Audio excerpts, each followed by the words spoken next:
ဘာဖြစ်အမေဟိုအဖေနဲ့ပတ်သက်ပြီးနဲပါတော့သိကျင်တာဗောအမေက ကဲဒီเจ้านี่ဒီမှာပဲရက်တော့တော်ကြနေပါကြီးပြန်လာလို့ကြားသွားလို့ဒေါသပုံထနေပါဦးမေ ဘာကြီးကမတရားဘူးဗျာသူကြတော့အဖေရောအမေရောရှိတယ်ကျုပ်ကြတော့အဖေမရှိဘူးကျုပ်ကအဖေလို့ခေါ်ခြင်းနေတာဗျာ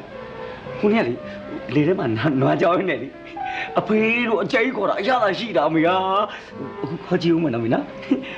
အဖေအဖေဟေးဟာအမေထူးလေအဖေဟေးအဖေဟေးဟာဘယ်ကောင်လဲကွာထူးရကျုပ်ကကျုပ်ဖေကိုအဖေလို့ခေါ်နေတာဗျာ ဟေး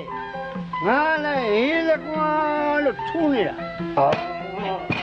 အော် ဟဲ့ကျုပ်ကကျုပ်ဖေကိုအဖေလို့ခေါ်တာခင်ဗျာဘာကိစ္စထူးနေရလဲ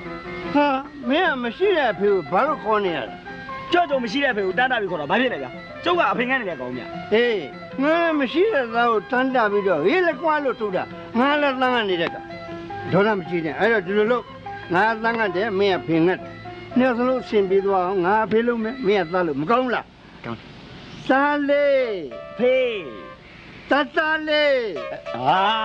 ရောင်မိလိုက်ဘူးကကျုပ်ကိုသားတော်နေတာခင်ဗျာကျုပ်အမေကိုလိုချင်လို့မလားကျုပ်ကိုသားလို့မခေါ်နဲ့မကြိုက်ဘူး ဟာမင်းကြင်ရင်မဟုတ်တယ်ကဲမင်းသားမခေါ်တော့ဘူးကွာပြန်နောက်တစ်မျိုးပြန်ခေါ်နော်သမီးလေး